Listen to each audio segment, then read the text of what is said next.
Retiree साथियों नमस्कार। सहारनपुर से मैं आर के वर्मा बोल रहा हूँ। मैं आप सभी का ध्यान जो जानकारी आपको है उसको एक रिमाइंडर के रूप में देना चाहता हूँ। और वो जानकारी ये है कि 2012 में खंडेलवाल कमेटी रिपोर्ट को एग्री करने के बाद डीएफएस ने ये सर्कुलर आईबीए को दिया कि आप नगद भुगतान ने स्टाफ वेलफेयर फंड से ना करें। और उसके 4 उन्होंने हिस्से बनाए।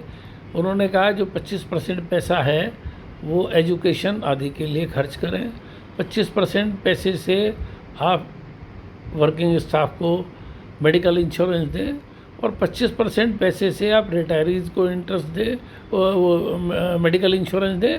और जो बाकी 25% पैसा है उससे आप जो बाकी स्कीम्स हैं जो बोर्ड अप्रूव करे उनको चलाएं। लेकिन इस लेटर को आने के बाद लगभग 3 साल 2012 से 2015 तक इसको दराज में सुला दिया गया और ये दराज में सोता रहा। फिर 2015 में शायद ये लेटर सामने आया और यूनियन और मैनेजमेंट ने मिलकर के एक धोखाधड़ी बैंक पेंशनर्स के साथ की। ये बिल्कुल एग्रीड पोजीशन है और खंडेलवाल कमेटी की रिपोर्ट को आपने मान्य किया है, उसको स्वीकृत किया है, उसको लागू करने की जिम्मेवारी बैंकों की है और सरकार की भी जिम्मेवारी है कि जब उन्होंने उसको अप्रूव किया तो उसको लागू करें।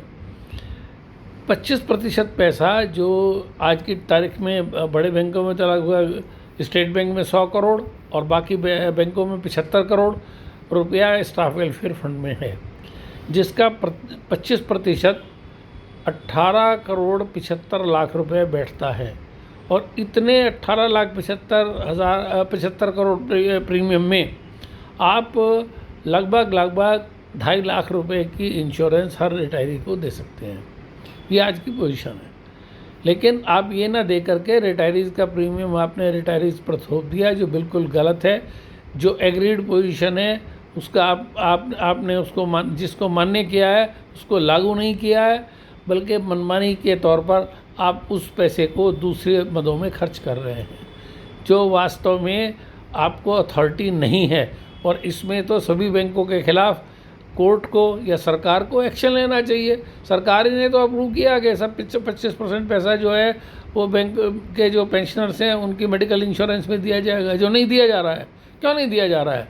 खाली इसलिए कि आपने एक अपना संगठन बना रखा है, एक आईबीए हो गए, एक United forum of bank union होगी, उन्होंने आपस में तयबत कर लिया कि रिटायरीज का प्रीमियम रिटायरीज देंगे। ऐसा कैसे होगा? फिर नियमों का क्या है? आप नियमों का खुद ही पालन नहीं कर रहे, नियमों का उल्लंघन कर रहे हैं। ये उल्लंघन बंद होना चाहिए और medical insurance eight the cost of bank सभी को मिलनी चाहिए। ये आवाज़ मैं नहीं उठा रहा हूँ, सभी बैंक पेंशनर की ओर से उठा रहा हूँ। सभी बैंक पेंशनर इस आवाज़ को उठाएं कि medical insurance eight the cost of bank मिलनी चाहिए। और इतने 2015 से 2025 आ गया, आप 10 साल तक तो उस पैसे का दुरुपयोग करते रहे हैं जो रिटायरीज़ को के बेनिफिट में खर्च होना था, आप दूसरे मदों में खर्च कर रहे हैं। ये चीज़ें बंद होनी चाहिए। हमारी मांग जो है वो बिल्कुल जस्टिफाइड है कि ये जो स्टाफ वेलफेयर फंड है उससे मेडिकल इंश्योरेंस दी जाए। मैं सभी का आह्वान करता हूँ कि आप सभी लोग ये आवाज़ उठाएं, लेटर लिखें, डीएफएस को लिखें, बैंकों को लिखें, रिजर्व बैंक को लिखें और जो हमारे अवार्ड स्टाफ के हैं वो सीएलसी को लिखें और लेबर मिनिस्ट्री को लिखें और लगातार लेटर लिखें। हर आदमी अगर 10-10 लेटर लिखेगा रिटायरी, तो मैं आपको बता रहा हूँ निश्चित तौर पे ये मेडिकल इंश्योरेंस आपको at the cost of bank मिलेगी। Thank you very much. आप सबका आह्वान है कि आप इस पर अपना 10 लेटर लिखने की बात करें। कुछ नहीं है 10 लेटर लिखने में, आपके अगर आप 5 रुपये का एक एनवलप आता है, 50 रुपये खर्च होंगे, लेकिन आप जो प्रीमियम दे रहे हैं 50,000, उससे आप बच जाएंगे। Thank you very much.